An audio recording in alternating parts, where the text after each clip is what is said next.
And I, not you. Que para você, pelo contrário, tem muita coisa boa para você ver na aula de hoje. That's right. O pessoal do Telecurso 2000 separou as cenas mais legais das teleaulas que já passaram, colocou tudo num pacote só pra gente rever na teleaula de hoje. É, isso aí. O que ele está querendo dizer é o seguinte, hoje é dia de revisão. A nossa teleaula vai reprisar as coisas mais importantes que a gente viu até agora. Você vai ver como você está aprendendo inglês. E vai poder rever tudo o que precisa saber muito bem para continuar aprendendo cada vez mais. Pois é, você ficou com a melhor parte. A teleaula de hoje vai valer por muitas. Vê se aproveita, hein?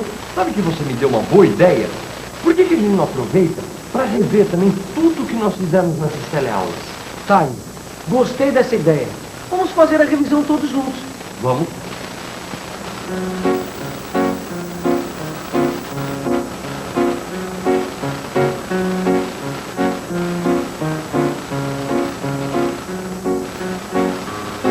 Apresentações. My name is Sinbad.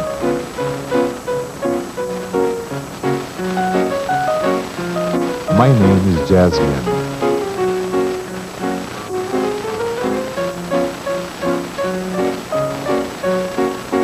Nice to meet you, Jasmine. Nice to meet you, Sinbad. Atendendo o telefone. Viagem Sunshine, Beth, bom dia. Viagem Sunshine, ei, bom dia. Alô? Hello? A Virgínia? Ela não tá aqui nesse momento. Virginia, she's not here right now. E quem tá falando? Who is it? Como? Oh, pardon me? Espera um momentinho, por favor. Hold on, please. Qual o número do seu telefone? What's your telephone number? Dá pra repetir, por favor? Could you repeat that, please? De nada. You're welcome. Tchau. Goodbye. Perguntas pessoais. What is your name? Essa é a ficha de cadastro dos clientes da nossa agência. Eu estou ensinando para o Ney as perguntas que ele tem que fazer em inglês para os clientes na hora de preencher a ficha. E perguntar o nome eu já sei. Agora, e a profissão? Escreve aí. Para perguntar a profissão, a gente diz: What's your occupation? What is your occupation? E o endereço?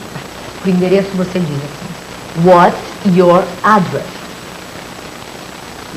What is your address? Sim, né? Isso. Agora só falta o telefone. Para o telefone: What's your telephone number?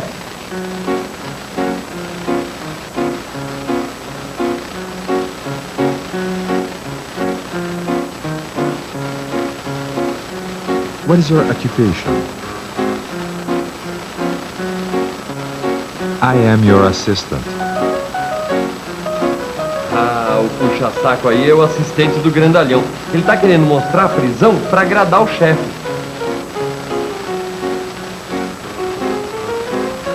What is her occupation?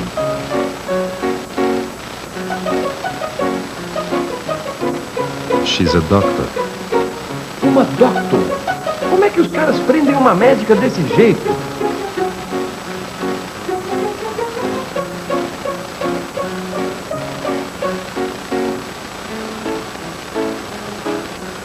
What is his occupation? He's a fireman. Esse cara que tá preso aí é um bombeiro? Yes, he is a fireman.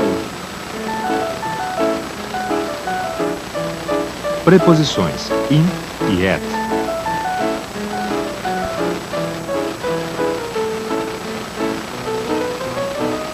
Where do you work?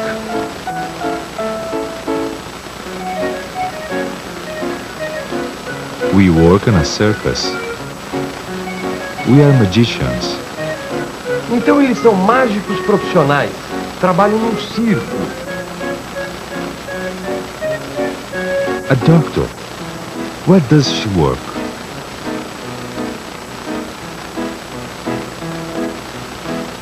She works in a hospital. Bom, mas é lógico que ela trabalha no hospital. Onde mais ia ser? É, mas in a hospital pode ser no hospital qualquer. Não diz exatamente onde ela trabalha.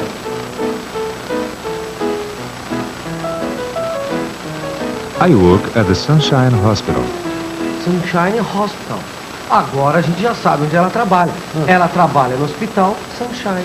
Sim, e daí? Continua sendo no hospital do mesmo jeito, né, ô da lanterna? É óbvio, ela trabalha no hospital. She's a doctor. She works in a hospital. É, concordo plenamente. She is a doctor. She works in a hospital. Exatamente. É, ela tá presa, mas não tá desempregada. Peraí. Como é que você sabe que ela tem um emprego? Porque eu sei onde ela trabalha. She works at Sunshine Hospital. Ah, entendi. Quer dizer, se eu entendi, o negócio é o seguinte. In, você usa para um local indefinido. E at, você usa para um local definido. Não, peraí. Como assim? Explica melhor. Artigo indefinido singular. A ou am. Vamos pensar um pouco, porque às vezes eu uso a e outras vezes eu uso am. Eu sei que as duas palavras servem tanto para dizer um como uma. Elas não têm gênero. Mas eu digo an automobile, an envelope, an office boy. E falo a driver, a pencil. Ah, olha só que interessante. Automobile, envelope e office boy começam com vogais A, E e O. Driver e pencil começam com consoantes D e P. Isso quer dizer que am vem antes das palavras que começam com vogais e a antes das palavras que começam por consoantes. Como fazer perguntas em inglês? Eu aproveitei aquela reportagem no posto para mostrar a diferença das perguntas em inglês e em português. Você dirige? Dirijo. Você dirige. Ele dirige? Sim. Ele dirige. Está vendo? Em português você pode afirmar ou perguntar alguma coisa usando a mesma frase. Por exemplo, ele dirige. Ele dirige. Esta frase é uma afirmação. Mas se eu trocar esse ponto por um sinal de interrogação, a mesma frase vira uma pergunta. Eu leio isso de um jeito diferente. Ele dirige? Você percebe a pergunta pela minha entonação. Em inglês eu digo, he drives. Eu estou afirmando, ele dirige. Mas esta frase não vira uma pergunta só porque eu coloquei o sinal de interrogação. Em inglês, isso não está certo. Eu preciso mudar a frase. Para fazer a pergunta, eu uso o auxiliar do. Esse verbo vai antes do pronome he. E no caso deste pronome, os verbos também mudam. Se eu digo he drives, a pergunta tem que ser does he drive? Drive tem o S. Esta regra vale para qualquer verbo. Esta regra que você descobriu naquele dia vale também para o verbo to be. Agora tem um detalhe bastante importante. Preste atenção nessa frase. He is okay. O pronome he vem antes do verbo. Para transformar essa frase numa pergunta, você tem que inverter a ordem. O verbo vem no começo da frase. Quer dizer, o verbo to be vem antes do pronome. Is he okay? Como você pode perceber, o verbo to be não precisa do auxiliar do para transformar uma afirmação numa pergunta. E isso acontece também num outro tipo de frase. Esta frase é uma negação. He is not okay. Ele não está legal. Para fazer essa frase, foi só colocar a palavra not depois do verbo. Na maioria dos verbos, não é assim que funciona. O verbo to drive, por exemplo. He drives, ele dirige. Para dizer que ele não dirige, eu preciso incluir a palavra not e o auxiliar do na frase. Assim, he does not drive. O auxiliar do entra sempre que o verbo precisa de um help para mudar o sentido de uma frase. Pedindo ajuda. Ok, testando o áudio. Fala alguma coisa, Edu, pro som, pra testar? Em vez de falar, será que podia cantar? Pode, né? Help, I need somebody help, and just anybody help. You know I need someone help. Opa, ok. Obrigado pelo help. You're welcome. Vamos pensar um pouco. Vamos pensar um pouco em como a gente usa a palavra help para pedir ajuda em situações diferentes. Eu lembro que o Júlio usou a mesma frase nestas duas situações. Ele disse: I need some help. Quando o Júlio falou I need some help, eu entendi que ele precisava da ajuda de alguém para fazer alguma coisa. Eu também lembro de uma outra frase que o Júlio disse duas vezes. I don't understand this. Could you help me? Eu entendi que o Júlio disse Could you help me? Para pedir ajuda de um jeito educado. É como se ele estivesse perguntando assim: você pode me ajudar? A Beth e a Virginia pediram ajuda de um jeito diferente. Elas disseram Help, help, help, help. A Beth e a Virginia disseram help, help, porque elas precisavam de ajuda imediatamente. Help, help. É assim que a gente pede ajuda nas situações difíceis. É a mesma coisa que pedir socorro. Olha, essa teleaula foi um help tanto, hein? É verdade, viu? Eu nem lembrava que a gente tinha aprendido tanto inglês assim. Não, e te digo uma outra coisa, isso é só uma parte de tudo que a gente aprendeu. É, mas não vai esquecer que essa é a parte mais importante do telecurso de inglês até agora. Exatamente. E para não esquecer nada importante, o melhor negócio é estudar. Bye, bye. Bye, bye. Olá, eu não sei se você sabe, mas o telecurso de inglês é optativo, que eu quero dizer que ele é opcional. Você não é obrigado a assistir às aulas para conseguir o certificado de conclusão do primeiro grau. Se você quiser assisti-las ou não, é uma opção sua. Mas eu tenho certeza que você, mais do que ninguém, sabe o quanto o inglês é importante no nosso dia a dia. Então, faça uma opção inteligente. Estude inglês com a gente.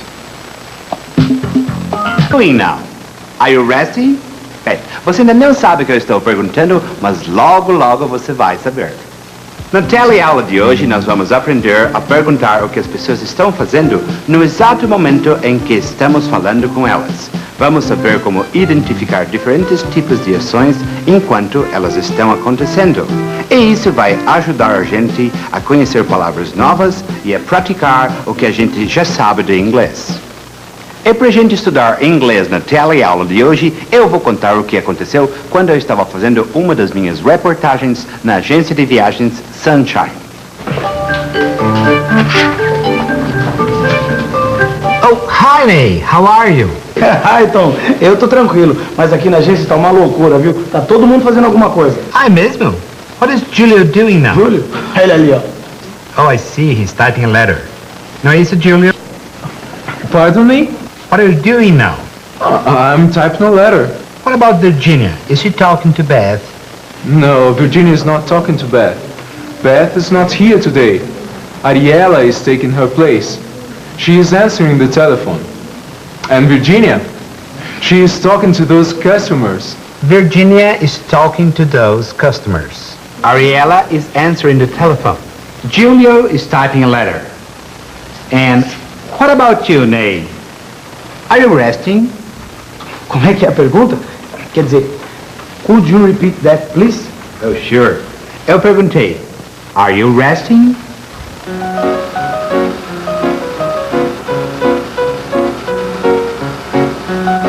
Are you resting? No, I'm not resting.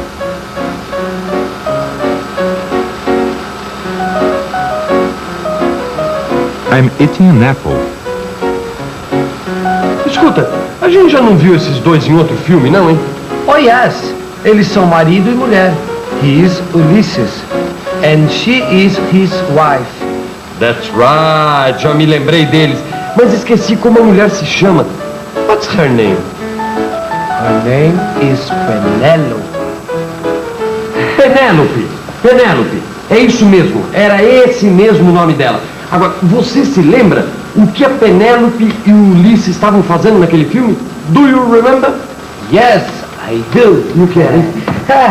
Olha, eu me lembro que eles passavam o filme inteiro falando no present continuous tense. O da lanterna, você não compreendeu. Eu não estou perguntando o que eles estavam falando. Eu estou perguntando o que eles estavam fazendo. Aí é que tá o negócio. Eles passaram o filme inteirinho dizendo o que eles estavam fazendo. Por isso que eles falavam no present continuous. Ah, é? Claro. O present continuous serve para dizer o que as pessoas estão fazendo e as coisas que estão acontecendo naquele momento. Lembra que quando Ulisses e a Penélope estavam jantando? Ulysses and Penelope are having dinner. A escrava ouviu alguém chegando. A messenger is coming.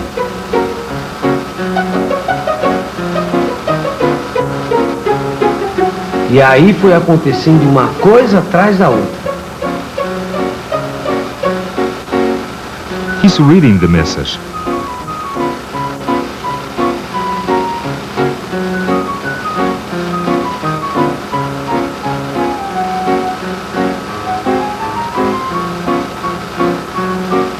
I'm going to war.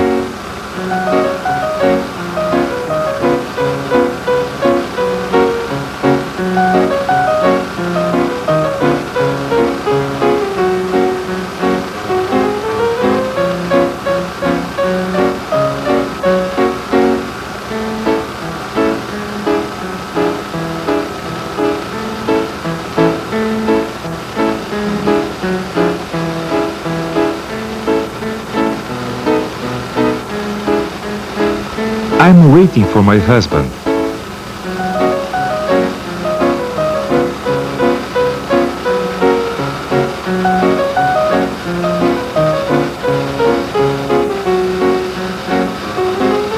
Shh, she's sleeping.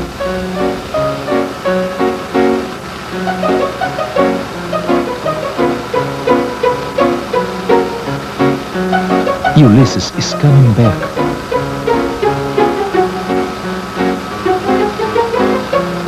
He's coming back.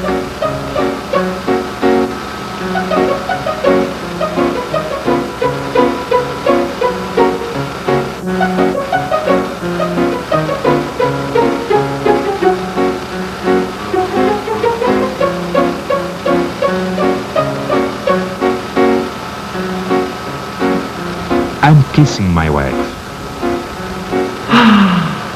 I'm kissing my wife. Viu? Você também falou no present continuous tense. É mesmo, é? E no filme de hoje vai ser isso? Eles vão continuar falando no present continuous tense? Não, mais ou menos. No filme de hoje, o Ulisses e a Penélope vão usar o present continuous tense na forma negativa e interrogativa. Ah, é? É.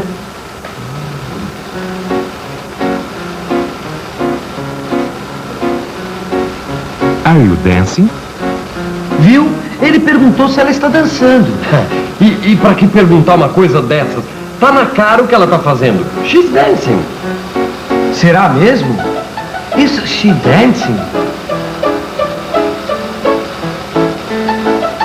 No, I'm not dancing. E ela disse que não tá dançando? E agora? What's she doing now?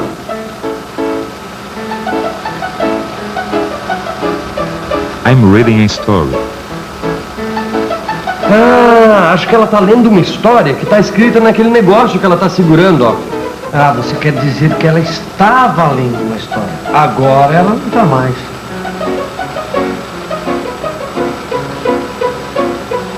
Are you reading a story?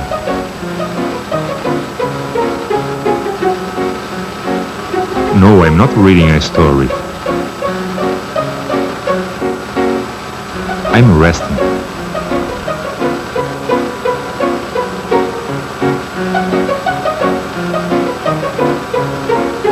Então, Ney, are you resting? Você perguntou se eu estou descansando, é isso? Isso mesmo. Are you resting? Descansando não é bem a palavra certa. Ah, não? Então, nesse caso, what are you doing now? Eu estou esperando alguém me passar algum serviço. É isso. Pois eu tenho um servicinho para passar para você. Você lembra quando a gente estudou o Present Continuous? Naquele dia a gente aprendeu que o Present Continuous Tense segue sempre a mesma forma. Very good. O present continuous tense tem sempre a mesma forma. Pessoa mais verbo to be mais verbo terminando em ing mais complemento. Como em they are watching a movie.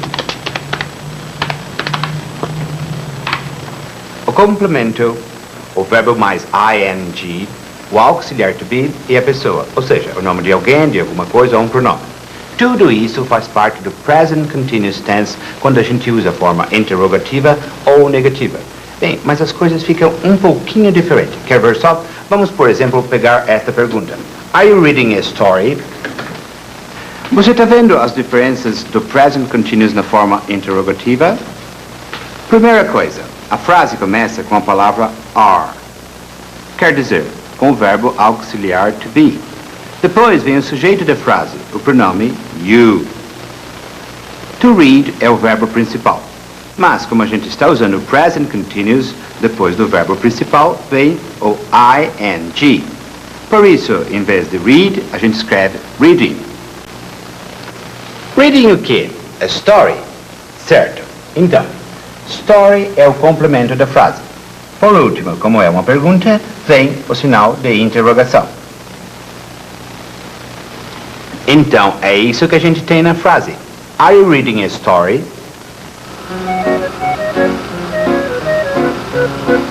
Are you reading a story? Ah, tá aí o present continuous na forma interrogativa. Is she reading a story? E quer ver agora como na resposta o present continuous vai estar na forma negativa? I'm not reading a story. I am not reading a story. Este é um exemplo do present continuous tense na forma negativa. Vamos ver como funciona esse tipo de frase. O pronome I é o sujeito da frase. Depois dele vem am, que é a forma do auxiliar to be neste caso. Em seguida vem a palavra not. Not é a palavra principal da frase. Sempre que aparece a palavra not, isso significa que a frase tem a forma negativa.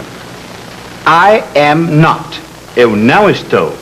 É aí que entra o verbo principal da frase, to read. E como nós estamos falando do present continuous tense, o verbo tem que ser escrito seguido do ing. Reading. O complemento é o mesmo de antes, a story. E do mesmo jeito que aconteceu antes, o complemento fica no fim da frase. E como sempre acontece no fim da nossa teleaula, agora você fica com a revisão. E atenção, se liga aí que é hora da revisão. Na teleaula de hoje, você recordou o present continuous tense e aprendeu duas formas diferentes de utilizar esse tempo verbal. A forma interrogativa, que é a forma que a gente usa para fazer perguntas. E também a forma negativa do present continuous tense. E você viu ainda as situações em que a gente usa essas duas formas do present continuous tense. Quer ver eu fazer uma pergunta usando o present continuous tense? Are you studying your English book? Não? Então você está esperando o quê?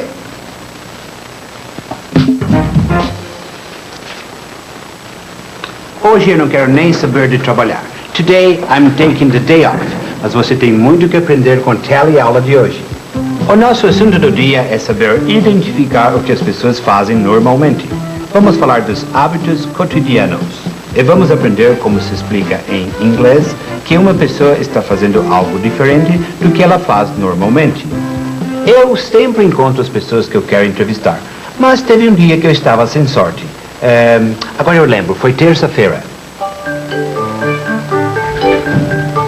Bem, normalmente eu sempre encontro todo mundo trabalhando na agência Sunshine, mas naquela terça-feira não foi isso que aconteceu. Hi, Tom. How are you? I'm fine, thanks. And you? Fine. What's up? Where's Beth? She usually works on Tuesday, but she's not working today. She's taking the day off. Oh, what a pity. What a pity. Que pena. A Beth não estava na agência Sunshine. Mas também como eu poderia adivinhar que ela ia tirar um dia de folga justo numa terça-feira? Mas que falta de sorte, não é verdade? Bem, mas aquilo foi só o começo. Mas aonde será que está Washington? Um bilhete. Vamos ver o que ele escreveu para mim. Tom, eu sabia que você ia passar. Tom, eu sabia que você ia passar. Tirei o dia de folga para pescar, mas o seu gravador está pronto.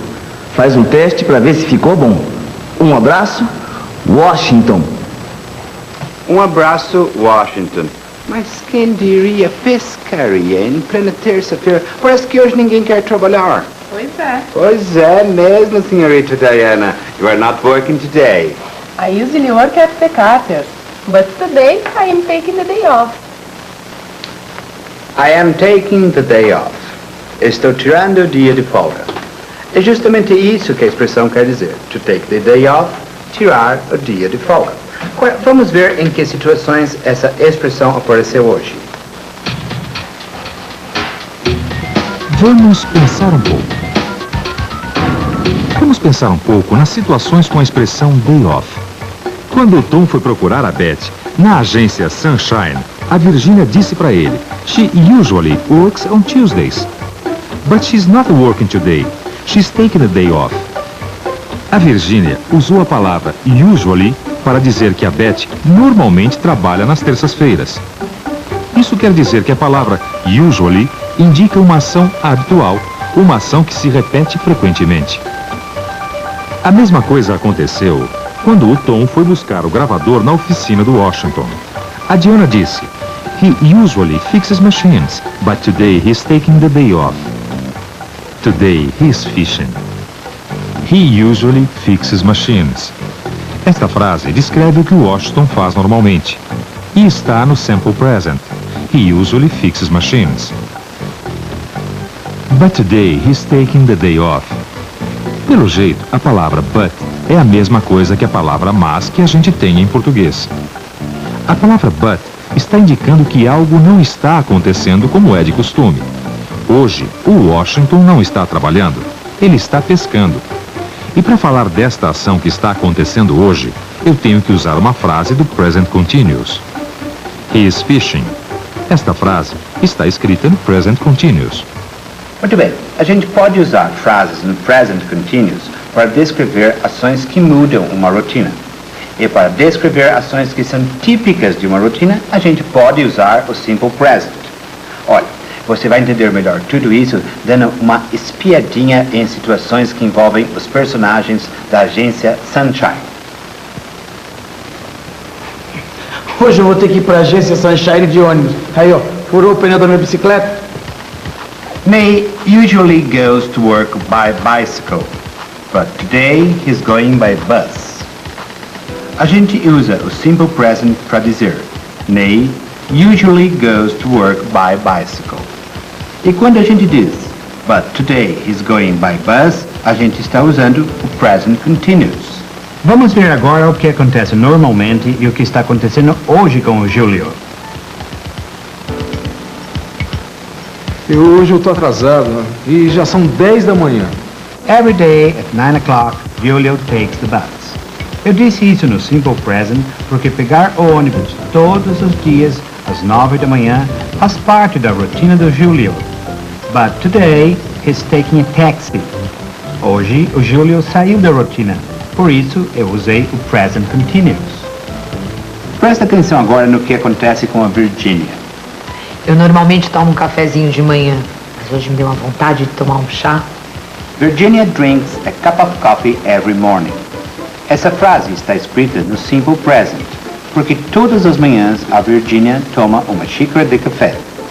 But this morning, she's drinking a cup of tea. Hoje ela mudou a rotina, e eu disse isso no present continuous.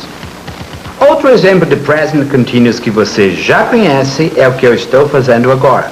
I'm resting.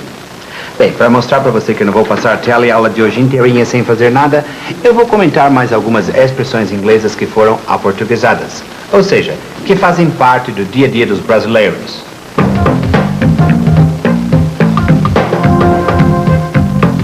Quem gosta de boxe sabe o que acontece quando um lutador não consegue se levantar depois de um golpe bem dado. O lutador que deixou o outro caído na lona venceu a luta por nocaute. E a palavra nocaute está aportuguesada. Em inglês se escreve assim, knock out. A letra K, no começo da palavra, a gente não pronuncia. A gente diz simplesmente knock. Neste outro esporte, a gente também encontra outra palavra inglesa que foi aportuguesada. Você sabe o nome de quem vai em cima do cavalo nesse tipo de corrida? Esse cara é um jockey.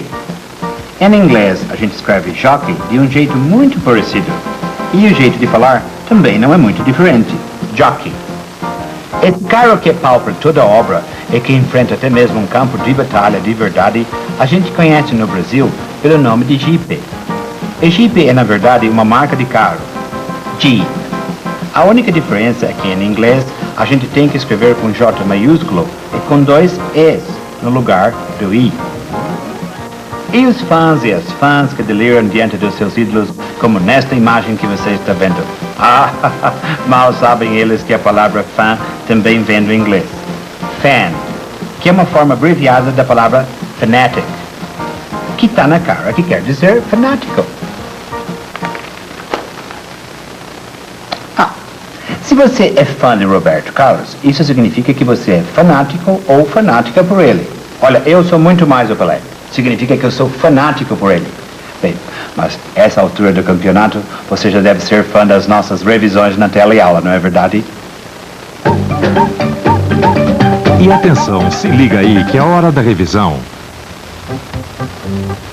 Na teleaula de hoje, você aprendeu o significado da expressão day off, que significa em português dia de folga.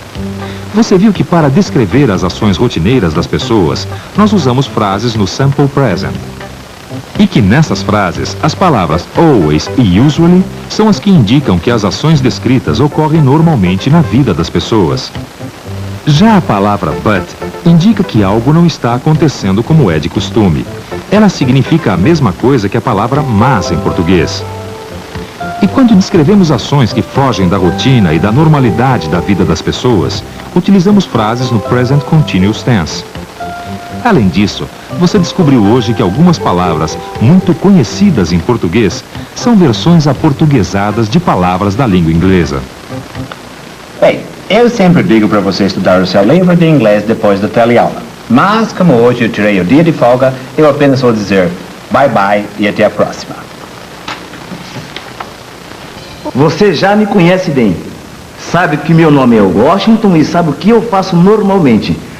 I usually fix machines. But today I am taking the day off. I am fishing. Mas você quer saber por que eu tirei o dia de folga para pescar, em vez de ficar na minha oficina consertando aparelhos eletrônicos? A resposta é simples. É que a teleaula de hoje é uma revisão das teleaulas passadas em que a gente aprendeu a entender textos em inglês a partir das figuras, dos números e das palavras mais importantes que aparecem neles.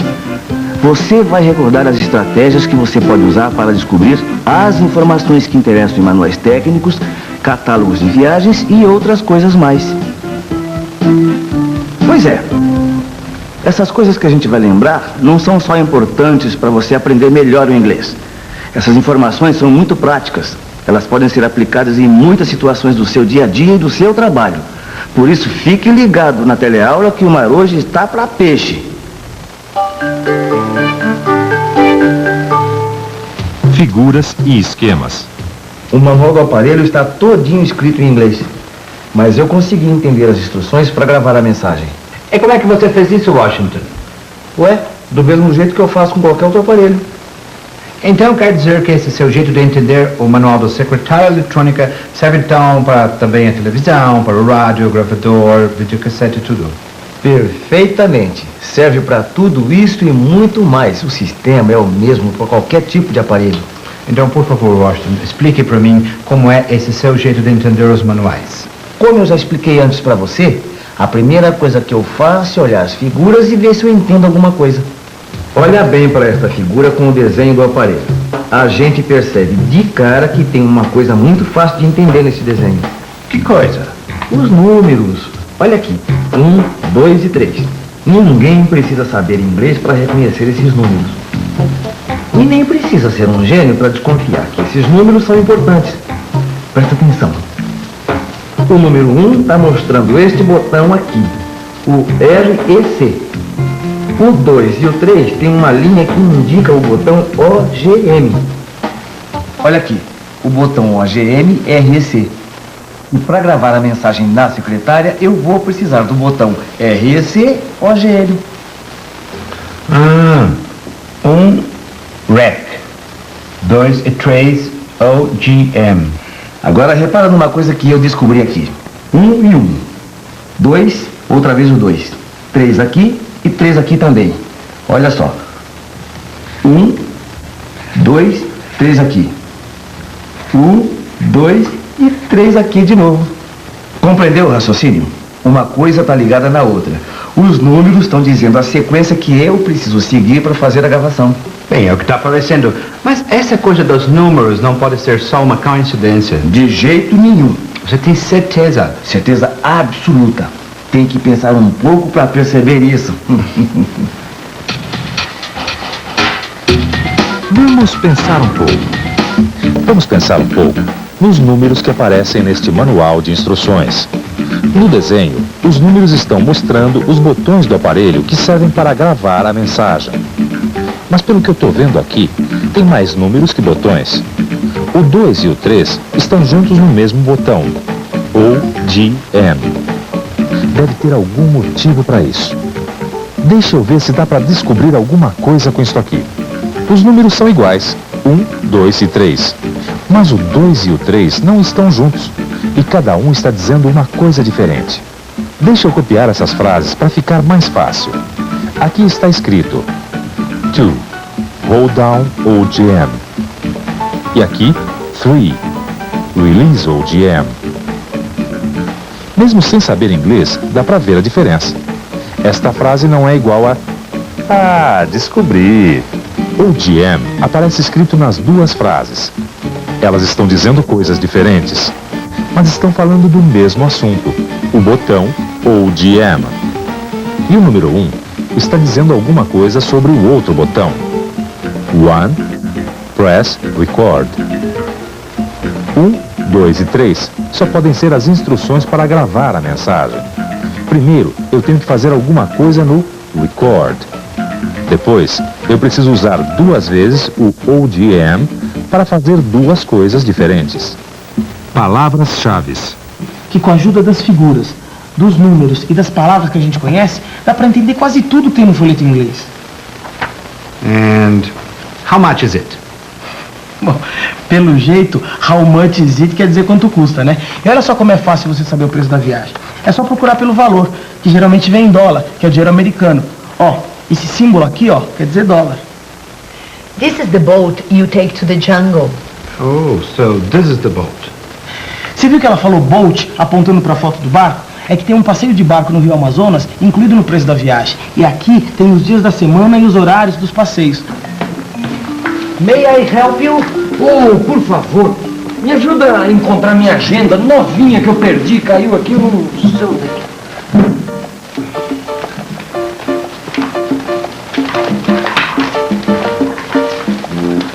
Por acaso essa aqui, ó?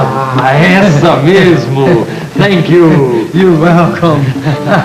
Oh, que legal essa agenda, hein, doutor? Gostou? Olha, só tudo escrito em inglês, né? Tudo em inglês. Olha lá, olha. Monday, Tuesday, Wednesday, Thursday, Friday. Friday! You think Friday? É o filme de hoje! É mesmo? É Friday, olha, ela tá começando. Opa! Ah, toma aqui, doutor, nossa agenda. Muito obrigado, hein? Oba! Filme de terror!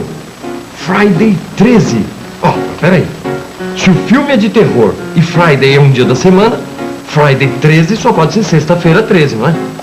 Friday, Sexta-feira? Você tem toda a razão. Falei. Pelo menos a gente conseguiu descobrir um dia na semana em inglês. Agora só falta adivinhar os outros 6, André. Adivinhar não. Vamos pensar um pouco, né?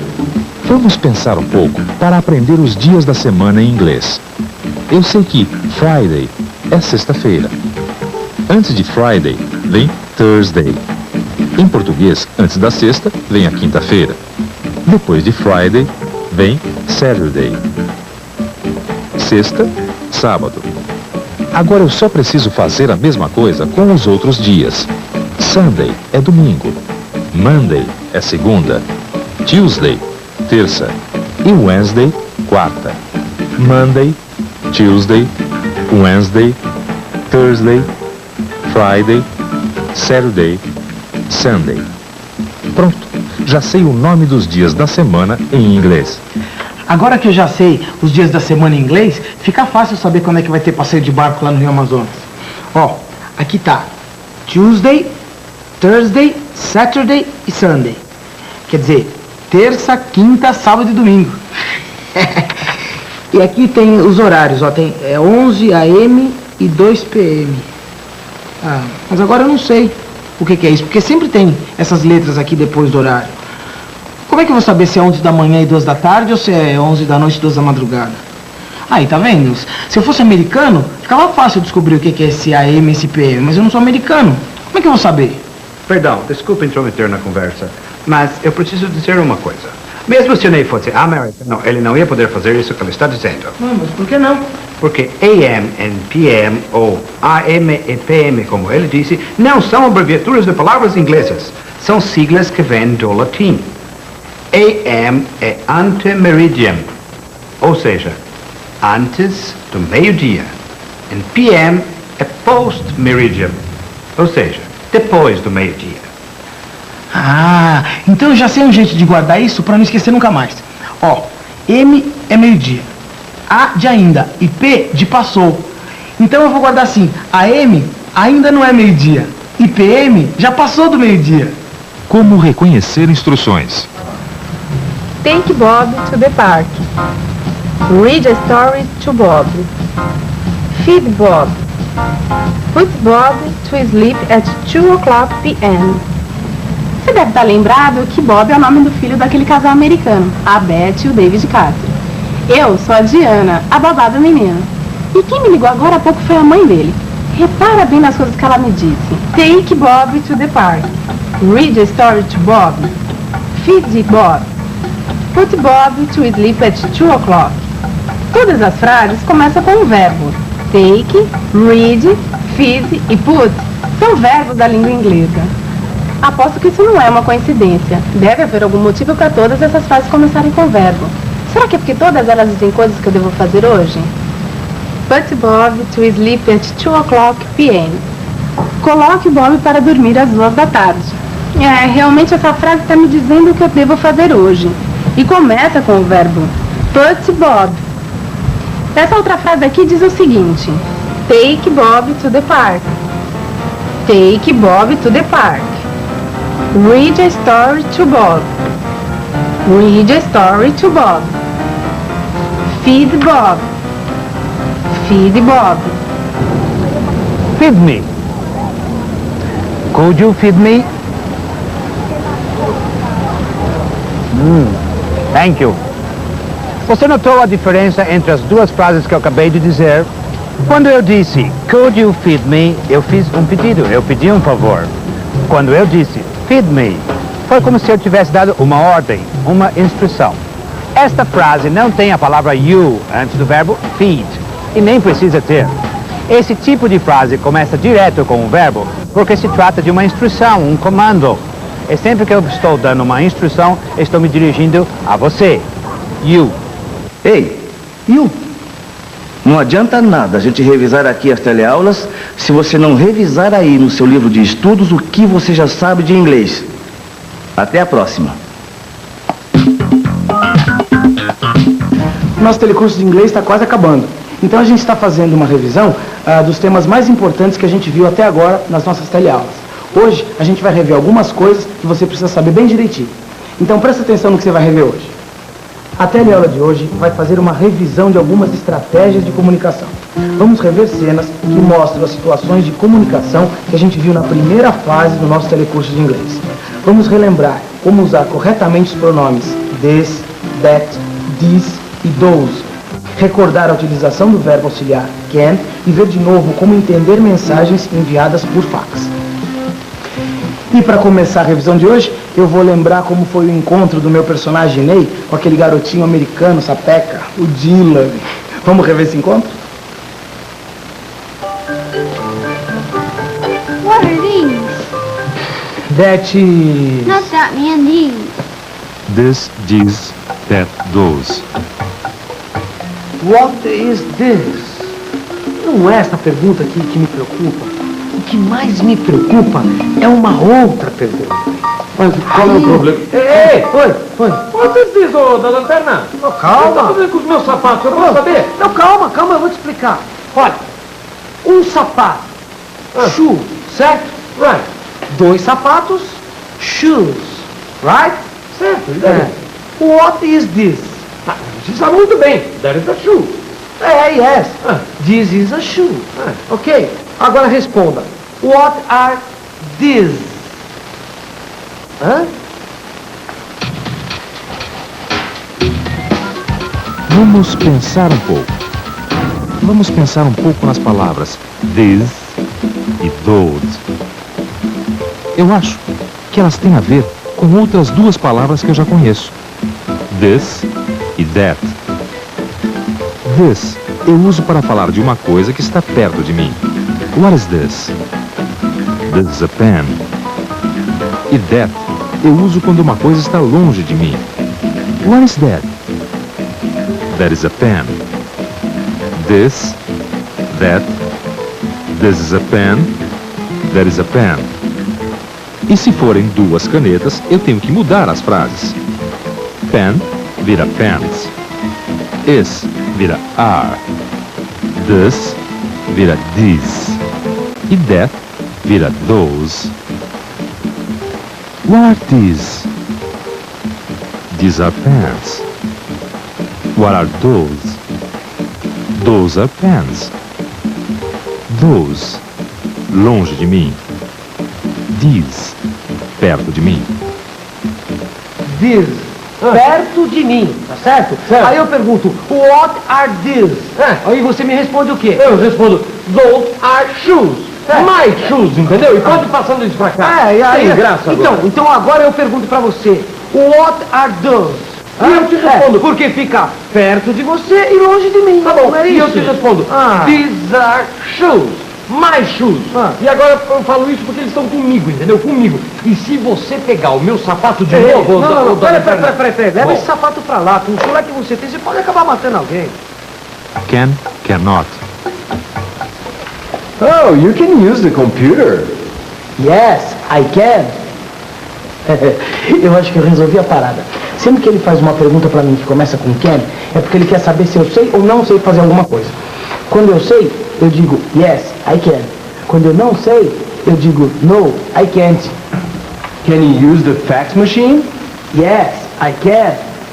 And the Xerox machine. Can you use the Xerox machine? Yes, I can. Good. Tá boa a temperatura. Quando eu vim trabalhar aqui na casa da Beth e do David, ela me entrevistou. E foi um festival de can you isso, can you aquilo. Ótimo, mamadeira está pronta, eu mesmo vou dar volta. Ai, Beth, mas antes disso, você não quer repetir as perguntas que você me fez na entrevista só para o nosso telealuno ver como é que foi? Claro, Diana. Diana, can you speak English? Yes, I can. Can you use the microwave? Yes, I can. Can you feed the cat? Yes, I can. Can you use a computer? No, I can't. Mas tudo bem, você não vai precisar usar um computador em casa mesmo.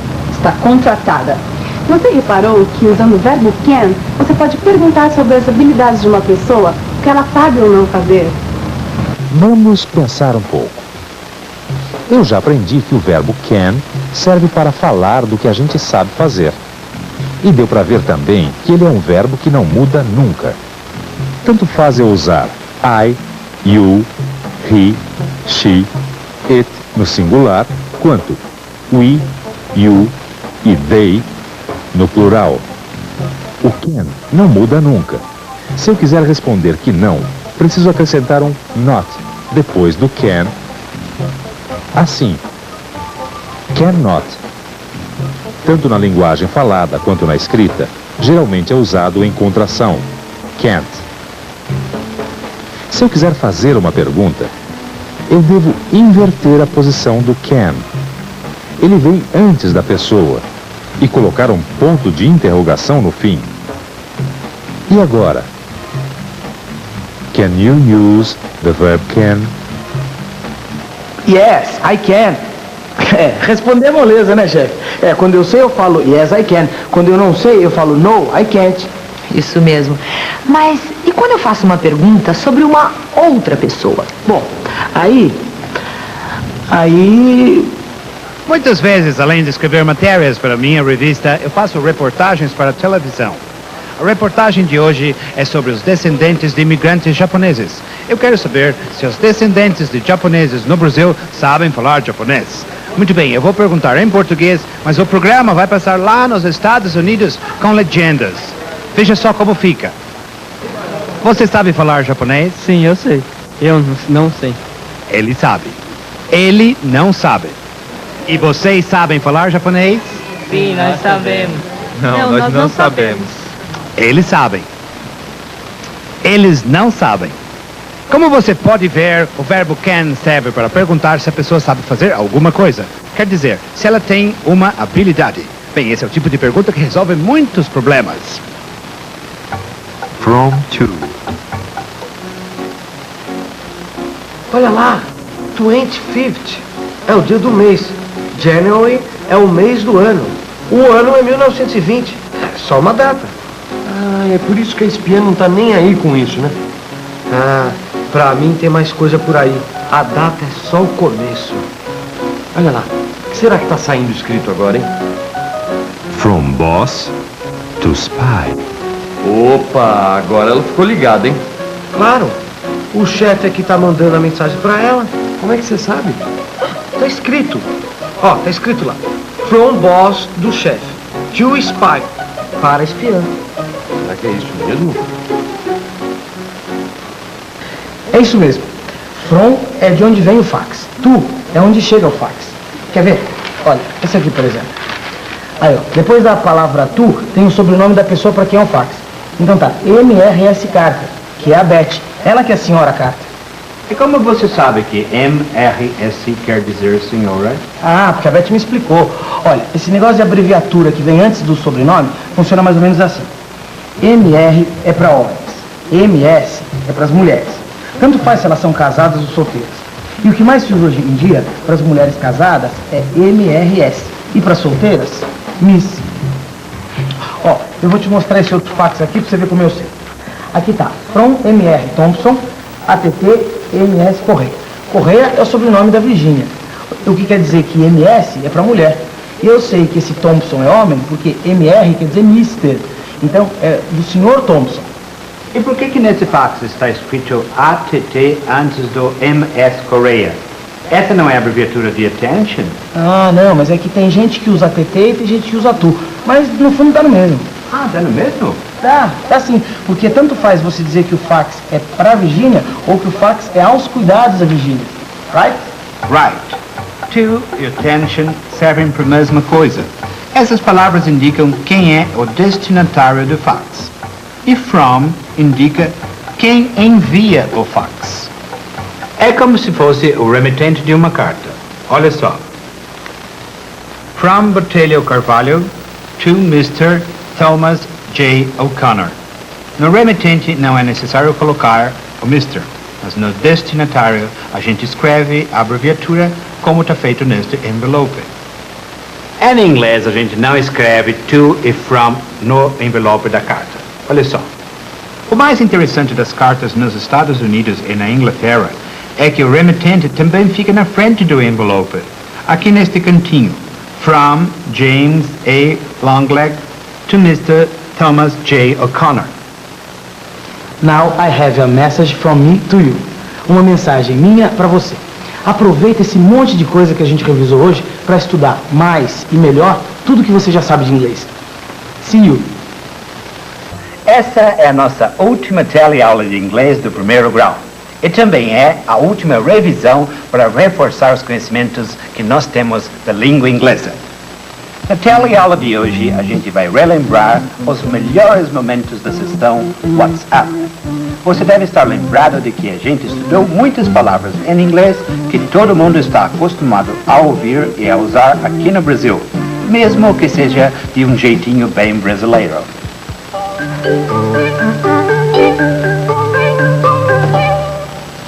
Durante as minhas reportagens aqui no Brasil, eu colecionei uma série de palavras e expressões da língua inglesa que os brasileiros conhecem e utilizam no seu dia a dia.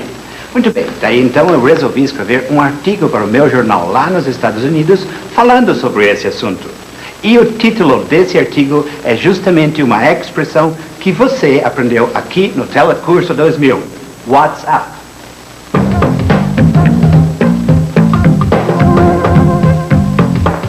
Você sabe o que quer dizer WhatsApp? Não? Ah, mas não precisa ficar chateado. Eu também não sabia. WhatsApp quer dizer o que está acontecendo? Presta atenção no que você está lendo na sua tela. Repara na palavra what. Esse sinalzinho antes do S é para mostrar que a gente juntou duas palavras. What e is. Esse é o jeito certo de escrever. What is up? Só para você ter uma ideia. Eu sou um office boy. Quer dizer, garoto de escritório. Ah, você já sabia, né? Ah, tá bom. Mas olha só que na agência tem um monte de palavras mais. Quer ver? Traveler check, que é cheque de viagem. Ticket, que é bilhete ou passagem. Round trip, que é viagem de volta.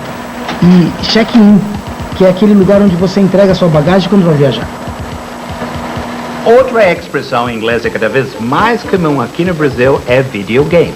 Os jovens brasileiros estão acostumados a falar videogame. Todo mundo entende que se trata de um tipo de jogo sem ter que traduzir. A gente usa em inglês mesmo, videogame. Por isso é fácil perceber que a palavra game sozinha significa jogo. E pode ser usada para se referir a um jogo de futebol, por exemplo, football game. Nossa, mas está quente hoje, está tão quente que eu até tirei a gravata. Bem, and here is the football game. Todo mundo sabe que o futebol é um jogo de origem inglesa. E no WhatsApp de hoje, nós vamos lembrar de algumas palavras usadas antigamente que com o tempo ou sofreram uma tradução ou foram abrasileiradas. Bem, o Ney vai me ajudar ali no campo. Corner. Corner. Ficou corner mesmo. Ou escanteio. Penalty.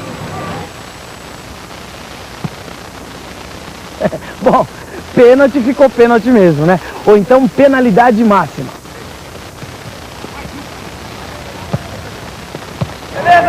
Gol.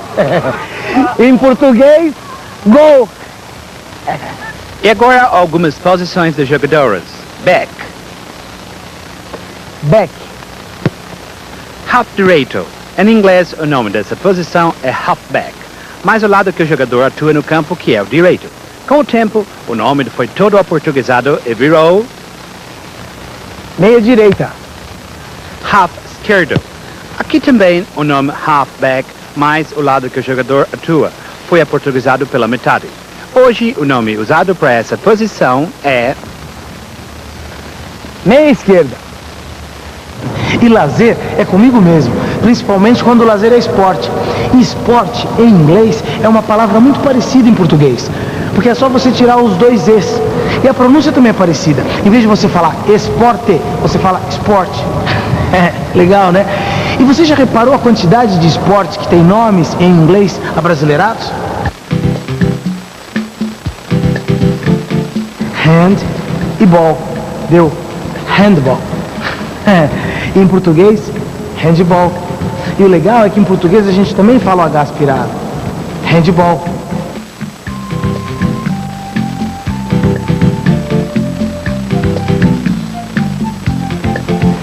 Basket e ball. Deu basketball. Em português, basquetebol. É que é muito mais usado do que o nome verdadeiro, que é bola ao cesto, né?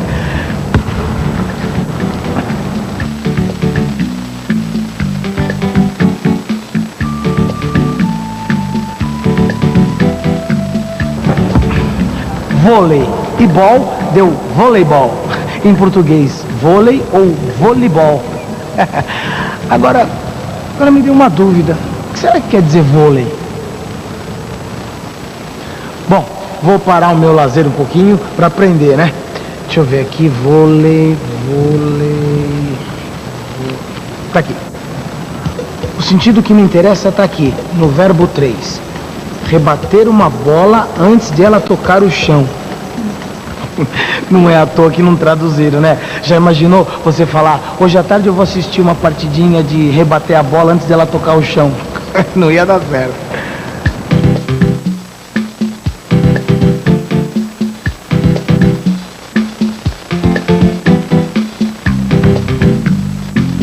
Fute e ball deu futebol, que é o nosso futebol, que podia muito bem ser chamado de bola no pé, né?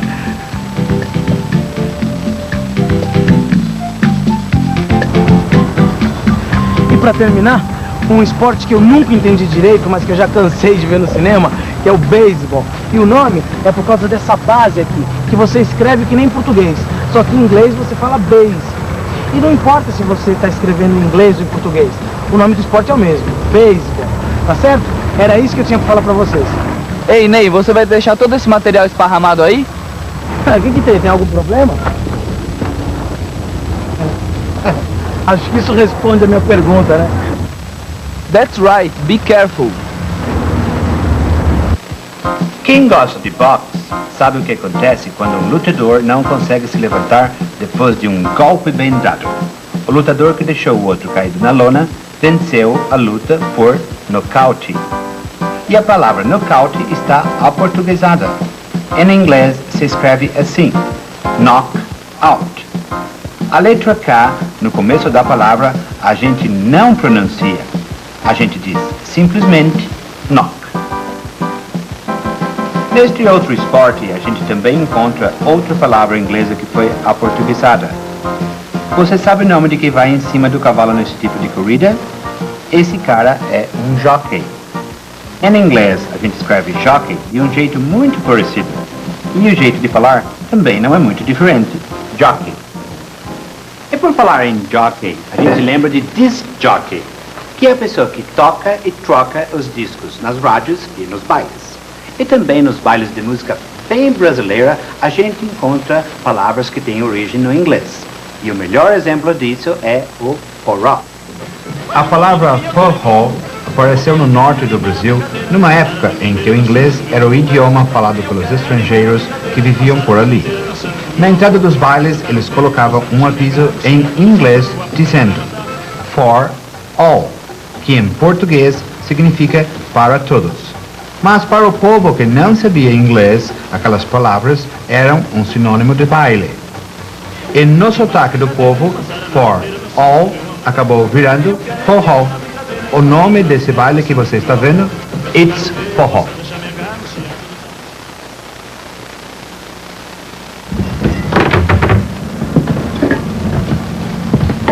What's up, Diana? Diana? What's up? Que tipo de música você está ouvindo? Heavy metal. Você gosta?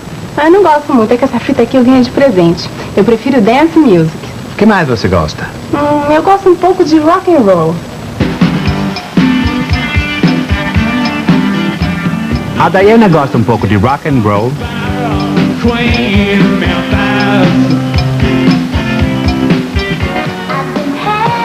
Ela prefere dance music. E não gosta muito de heavy metal. E os fãs e as fãs que deliram diante dos seus ídolos, como nesta imagem que você está vendo. Mal sabem eles que a palavra fã também vem do inglês. Fan, que é uma forma abreviada da palavra fanatic, que está na cara, que quer dizer fanático. Bem, talvez você não goste muito desse tipo de música, mas com certeza você já ouviu falar em rock and roll, dance music, heavy metal. Bem, essas palavras fazem parte do dia a dia de todos os brasileiros, não é verdade? E quando o assunto é música, todo mundo fala um pouquinho de inglês, mesmo quando se fala de Brazilian music. Este CD é de música brasileira. Porém, CD é a abreviatura de um nome em inglês, Compact Disc. E tem mais, olha só, LP é Long Play, Cassette Tape é fita cassete. E eu vejo sempre na rua uma porção de brasileiros ouvindo música nesse aparelhinho aqui, que é muito interessante e que vocês chamam de Walkman. Vamos ver. O assunto comida também entrou no meu artigo chamado WhatsApp. Você quer saber WhatsApp neste cardápio de lanchonete que eu tenho aqui? Olha só. Hambúrguer, cheeseburger, milkshake, ice cream soda, baked potato. Mas não é interessante. Quando o assunto é comida, os brasileiros sabem falar uma porção de palavras em inglês. Sanduíche é um outro exemplo disso. Sanduíche vem do inglês sandwich. Nós escrevemos diferente, mas falamos do mesmo jeito.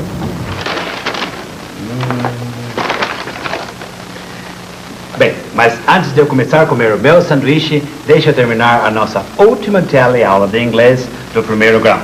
Não, mas calma, não fique preocupado porque a gente ainda vai estudar muito. O telecurso do segundo grau já vem vindo por aí. See you there.